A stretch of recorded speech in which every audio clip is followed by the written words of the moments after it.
نحمده ونصلي ونسلم على رسوله الكريم. أما بعد، أعوذ بالله من الشيطان الرجيم. بسم الله الرحمن الرحيم.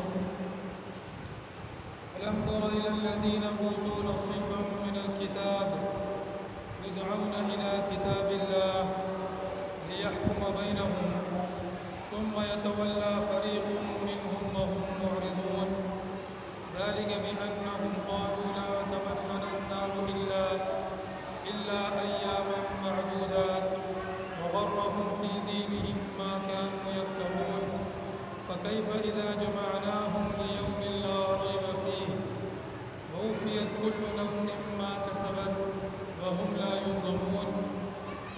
سورہ آل عمران کی آیت نمبر 23، 24 اور 25، اس میں ارشاد ہے کہ کیا تو نے ان لوگوں کو نہیں دیکھا جنہیں کتاب کا ایک حصہ دیا گیا، انہیں اللہ کی کتاب کی طرف بلایا جاتا ہے کہ ان کے درمیان فیصلہ کرے، پھر ان میں سے ایک فریق اعراض کرتے ہوئے منہ پھیر لیتا ہے، یہ اس لیے کہ انہوں نے کہا کہ ہرگز ہمیں آگ نہ چھوئے گی مگر چند گنے چنے دنوں میں، اور ان کو دھوکے میں ڈال دیا ان کے دین کے بارے میں اس چیز نے جس کو وہ افترا کرتے تھے۔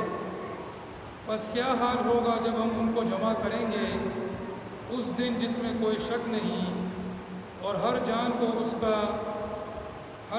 اس عمل کا پورا پورا بدلہ دیا جائے گا جو اس نے کیا، اور ان پر ظلم نہ ہوگا۔ یہ یہودیوں کے بارے میں ارشاد فرمایا۔ تفسیر میں ہے کہ نبی اکرم صلی اللہ علیہ وسلم نے یہودیوں کو جمع فرمایا اور انہیں اسلام کی دعوت دی، تو نبی اکرم صلی اللہ علیہ وسلم نے تو یہودیوں نے فرمایا، یہودیوں نے کہا کہ اے محمد، تمہارا دین کون سا دین ہے؟ تو نبی اکرم صلی اللہ علیہ وسلم نے فرمایا کہ ابراہیم کی ملت پر ہو۔ تو یہودیوں نے کہا کہ ابراہیم تو یہودی تھے، تو نبی اکرم صلی اللہ علیہ وسلم نے فرمایا کہ تورات لے کر آؤ، تورات جو ہے ہمارے اور تمہارے درمیان میں فیصلہ کرے گی۔ تو وہ تورات کو لانے پر راضی نہ ہوئے، حالانکہ تورات یعنی کہ تحریف شدہ ہے، لیکن تحریف شدہ ہونے کے باوجود اس میں تحریف ہو چکی ہے، اس کے باوجود اس میں اتنا موجود ہے کہ وہ اس بات کی گواہی دے سکے کہ ابراہیم علیہ السلام جو ہے وہ بھی اسلام ہی پر تھے، مسلمان ہی تھے، اور تمام انبیاء کرام علیہ السلام کا دین اسلام ہی ہے، جس کا مطلب ہے اللہ سبحانہ و تعالیٰ کے یہاں تسلیم ہو جانا۔ تو یہودی جو ہے خود اس کتاب کو جس کو وہ ماننے کا دعویٰ کرتے ہیں یعنی تورات، وہ بھی لانے سے انہوں نے انکار کر دیا۔ تو یہاں فرمایا کہ کیا تو نے ان لوگوں کو دیکھا جنہیں کتاب کا ایک حصہ دیا گیا، یعنی تورات دی گئی، انہیں اللہ کی کتاب یعنی تورات ہی کی طرف جس کو ماننے کا دعویٰ کرتے ہیں بلایا جاتا ہے، لیکن وہ ان میں سے ایک فریق جو ہے وہ منہ پھیر لیتا ہے، وہ اس بات کو قبول نہیں کرتا، اس لیے کہ انہیں خود کو پتہ ہے کہ ہمارے پاس جو تورات موجود ہے وہ خود ہمارے خلاف گواہی دے گی۔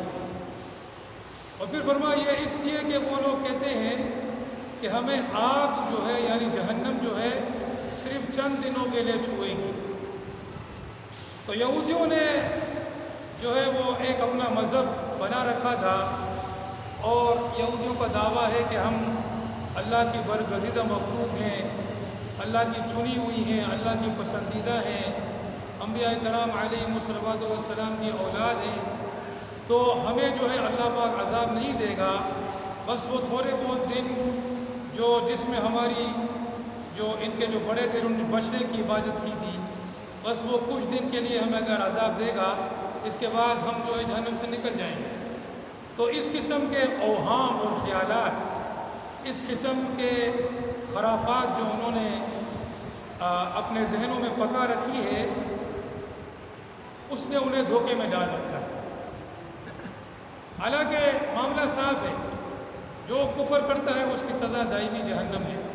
اس میں کوئی یہ کام نہیں آئے گا کہ وہ فلاں نبی کی اولاد ہے یا فلاں نبی کی اولاد ہے، ایسی کوئی بات کام نہیں آئے گی۔ جو اسلام پر ہوگا اس کو نجات ملے گی، جو اسلام پر نہیں ہوگا، جو کفر اختیار کرے گا، وہ ہمیشہ کے لیے جہنم میں جائے گا۔ پھر فرمایا کہ اس دن کیا حال ہوگا، جس دن ہم لوگوں کو جمع کریں گے، جس میں کوئی شک نہیں، اور ہر جان کو اس کے کیے کا پورا پورا بدلہ دیا جائے گا۔ تو یہودیوں کی بھی کوئی تخصیص نہیں ہے، ان کا بھی کفر، ان کا بھی جو اعمال ہے ان کو پورا پورا بدلہ ملے گا۔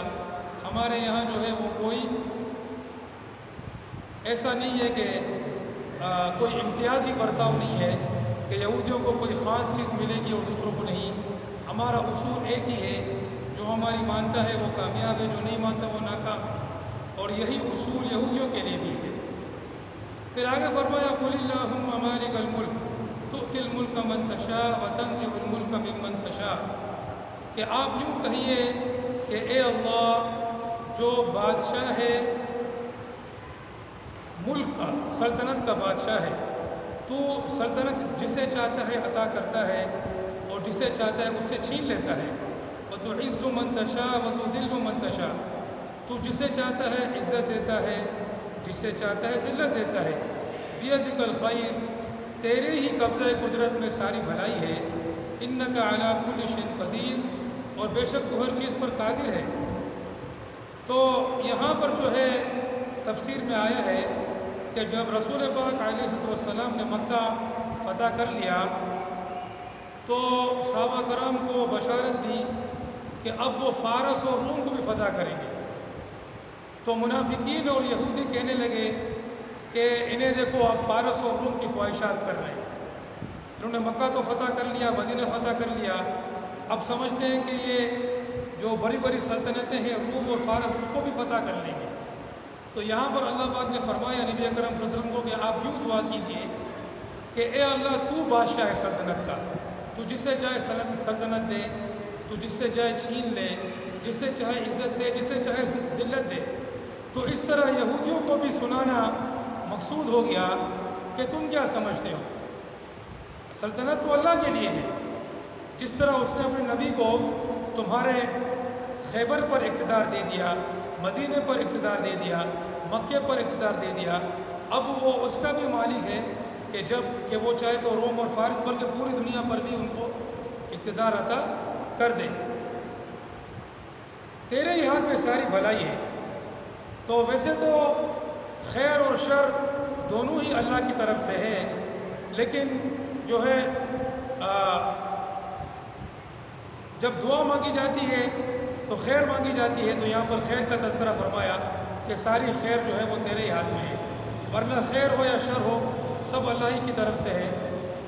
جس طرح فرماتے والقدر خیرہ وشرہ من اللہ تعالی، کہ اچھی اور بری تقدیر دونوں اللہ کی طرف سے ہے۔ پھر فرمایا کہ تولج اللیل فی النہار، تو داخل کرتا ہے رات کو دن میں، وتولج النہار فی اللیل، اور تو داخل کرتا ہے دن کو رات میں۔ تو دن رات میں داخل ہو جاتا ہے، رات دن میں داخل ہو جاتا ہے، کبھی رات چھوٹی ہو جاتی ہے، کبھی دن چھوٹا ہو جاتا ہے، کبھی دن بڑا ہو جاتا ہے، کبھی رات بڑی ہو جاتی ہے۔ وتخرج الحی من المیت، اور تو زندہ کو مردہ سے نکالتا ہے، انڈے سے جو ہے وہ بچے کو نکالتا ہے۔ وتخرج المیت من الحی، اور مردہ کو زندہ سے نکالتا ہے، نطفے سے آدمی کو پیدا کرتا ہے، آدمی سے نطفے کو پیدا کرتا ہے، انڈے سے بچے کو پیدا کرتا ہے، بچے سے انڈے کو پیدا کرتا ہے۔ اسی طرح کافر سے مسلمان اور مسلمان سے کافر، نیک سے بد اور بد سے نیک، تو یہ سب بھی ہے جو ہے وہ اللہ سبحانہ و تعالیٰ ہی کرنے والا ہے۔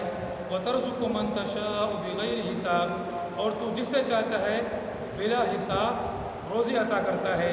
تو ہر چیز تیرے ہی قبضہ قدرت میں ہے، تمام امور تو ہی انجام دے رہا ہے، تو جسے چاہے عزت دے، جسے چاہے ذلت دے۔